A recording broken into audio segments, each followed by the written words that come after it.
Now I request Professor Manoj Kumar Jha.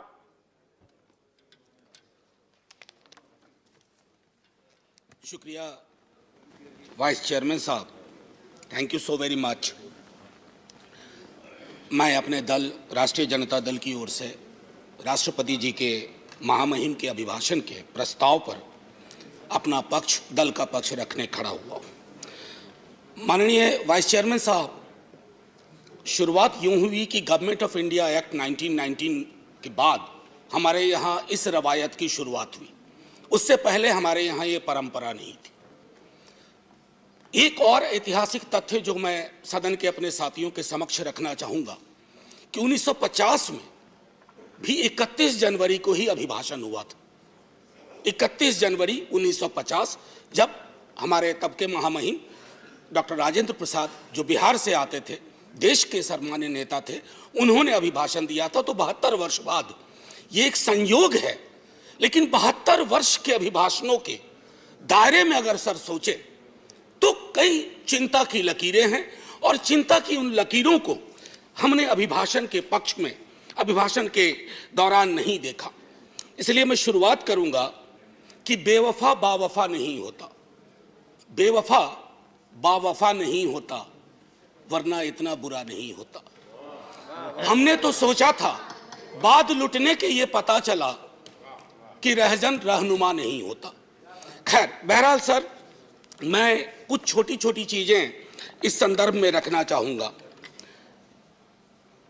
सभापति महोदय, मुझे पता है कि इस संदर्भ की गरिमा क्या है। राष्ट्रपति का अभिभाषण एक बहुत बड़ी चीज होती है, देश का एक ब्लूप्रिंट होता है, एक दिशा और दशा देने की कोशिश होती है।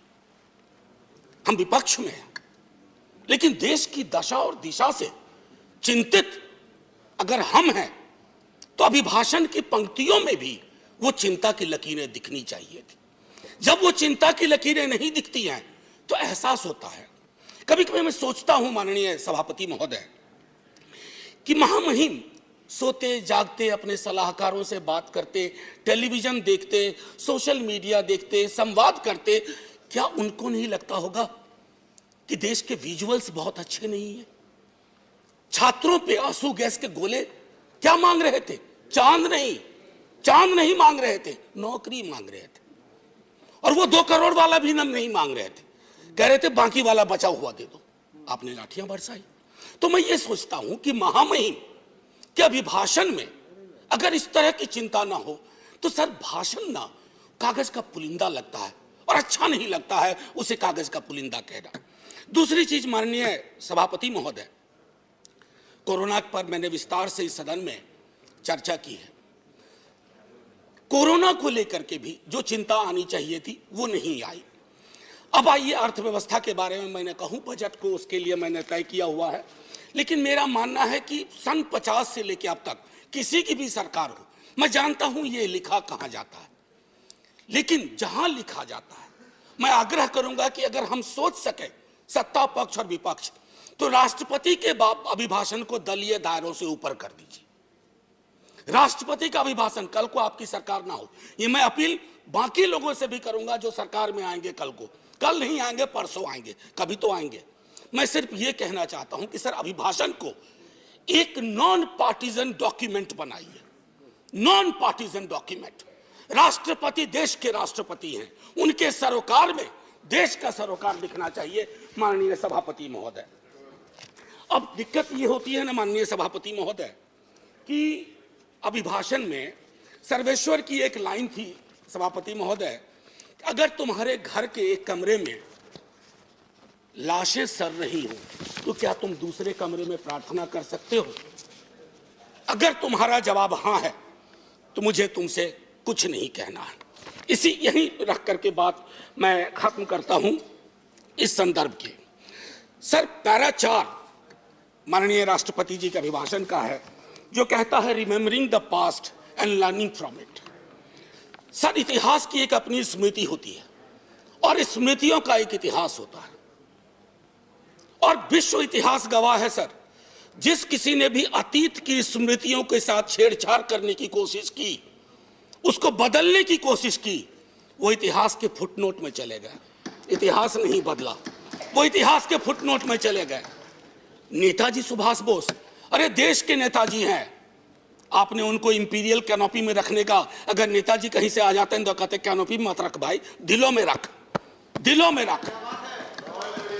मैं ये इसलिए कह रहा हूं, मैंने नेताजी की चिट्ठियां पढ़ी हैं नेहरू जी के नाम, मैंने नेताजी की चिट्ठियां पढ़ी हैं बापू के नाम, मैंने नेताजी की चिट्ठियां पढ़ी हैं तमाम उस दौर के लीडर्स के नाम।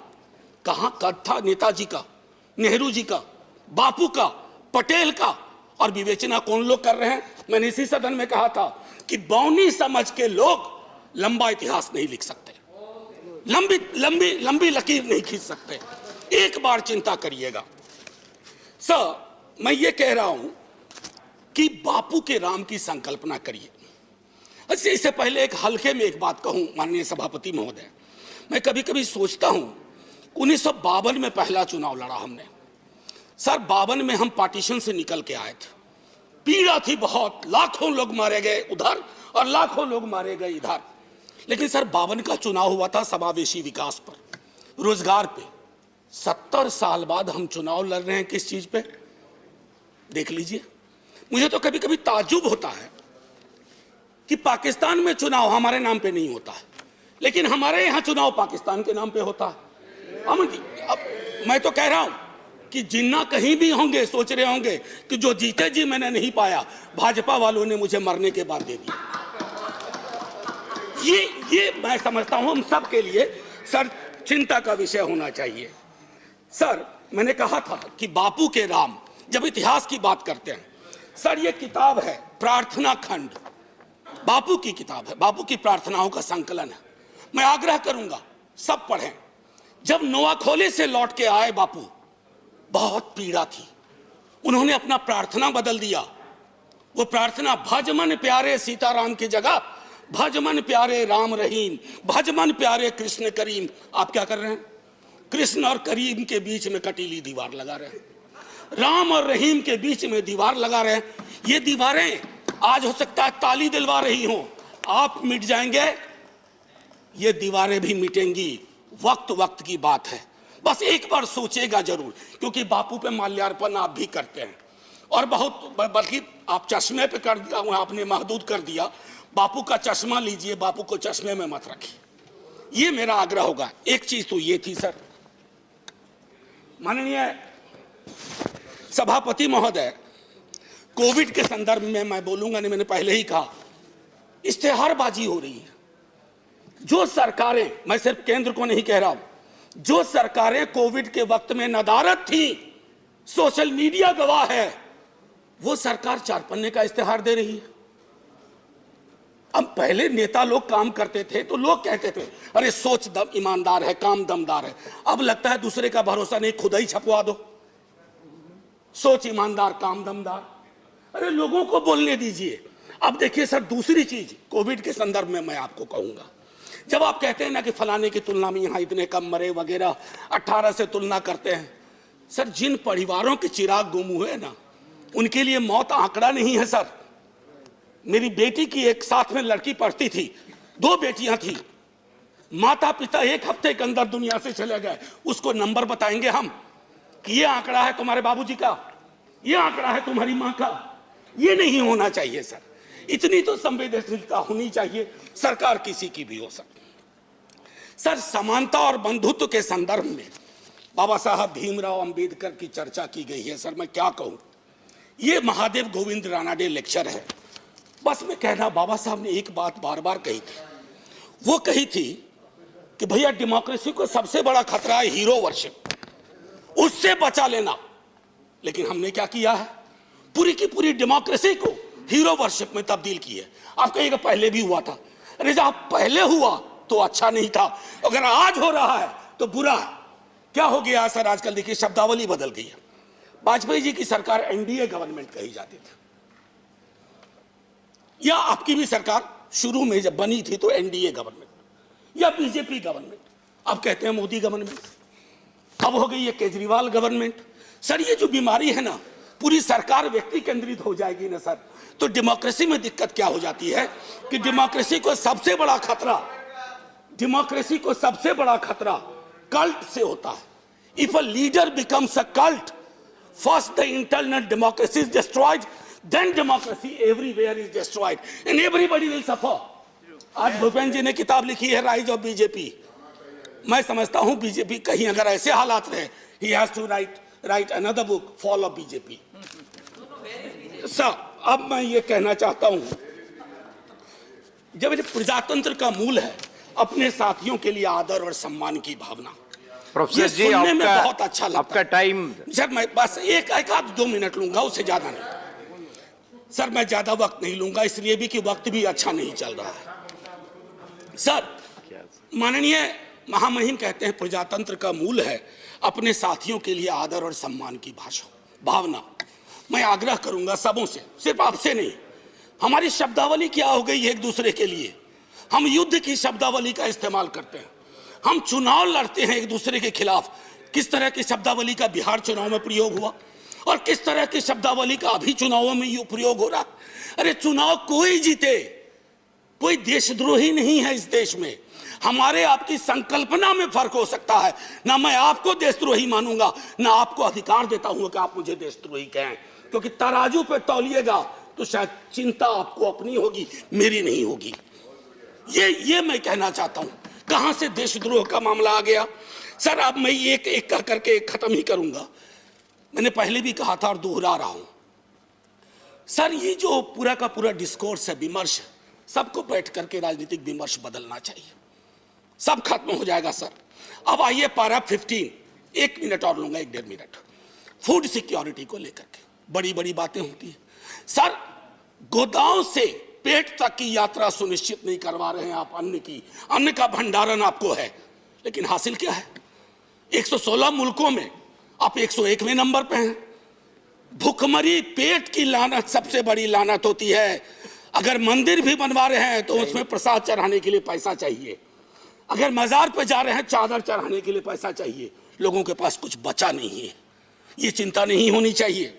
मैं जानबूझ करके प्रेस फ्रीडम इंडेक्स की बात नहीं कर रहा, मैं जानबूझ करके डेमोक्रेसी इंडेक्स की बात नहीं कर रहा हूं, क्योंकि शांता छेत्री जी के सवाल को खारिज करके आपने विंडिकेट कर दिया कि उनकी भावना क्या थी। सर, पैरा 70 आखिरी ही है।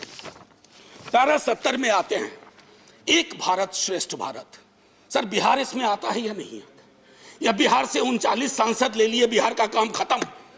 सर, मैंने पहले भी कहा था, अब बिहार ज्वालामुखी के ढेर पे है। लालू जी के टाइम से उस सदन में बात शुरू हुई, फिर राबड़ी जी हमारे मुख्यमंत्री, अभी नेता प्रतिपक्ष मुख्यमंत्री नीतीश कुमार जी और पूरा भी भाजपा का बिहार विधानमंडल दल हाथ जोड़ के प्रधानमंत्री जी से कहा कि प्रधानमंत्री जी, बिहार को विशेष राज्य का दर्जा दीजिए, दर्जा दीजिए। ये खैरात नहीं है। बिहार नहीं तरक्की करेगा तो देश की तरक्की में कभी 4 चांद नहीं लगेंगे, 2 चांद छूट जाया करेंगे, क्योंकि वो दोनों चांद पूर्वांचल से आएंगे। इसका आपको ध्यान रहे। सर, मैं एक आखिरी कहूंगा, चंद्रशेखर जी के साथ बहुत लोगों ने काम किया। उन्होंने एक बात कही थी बड़ी मार्मिक, रहबरी के सवाल में। घर के डिजाइन में आमतौर पर मतभेद हो सकता है सामान्य दिनों में, लेकिन जब घर में आग लगी हो ना, तो डिजाइन में मतभेद नहीं होता है, सबको मिलकर आग बुझाना चाहिए। आज वो परिस्थितियां हैं। मैं इसलिए कह रहा हूं कि उन्होंने भी असंतोष के लक्षण बताए थे बिहार जैसे राज्य में, कि दिल्ली की नीति और नीयत की वजह से। मैं आपसे आग्रह करूंगा आपके माध्यम से कि महामहिम संज्ञान लें। और आखिरी सर, ये किताब है, मैं आग्रह करूंगा कश्मीर के बारे में। मेरे दोस्त, मैंने बार बार ये कहा है कि कश्मीर जमीन का टुकड़ा नहीं है, जम्मू जमीन का टुकड़ा नहीं है, लद्दाख जमीन का टुकड़ा नहीं है। जिंदा लोग बसते हैं। अगर आप यहां से नॉर्मल बोलते हैं तो घाटी में नॉर्मल लगना चाहिए। और मैं इसलिए भी कहूं कि ये लाल चौक एक यंग लड़के ने लिखी है सर, बिहार का लड़का है, उसने ये बात लिखी और कहा है कि नॉर्मैलिटी कैसे रिस्टोर की जा सकती है। सब पढ़ें। और आखिरी में sir please conclude. 30 second. Sir, north east के बारे में चर्चा हुई, 14 सिविलियंस की बर्बर हत्या हुई। क्या वो भारत के नागरिक नहीं थे? क्या उनके लिए एक शब्द नहीं होना चाहिए था? इसलिए मैं कह रहा हूं कि अभिभाषण सादा डॉक्यूमेंट ना हो, दर्द और पीड़ा हो, उसमें सब कुछ हो ताकि वो हमारा अभिभाषण हो, आपका अभिभाषण हो, सबका अभिभाषण हो। बस इतना कह करके सर, जय हिंद।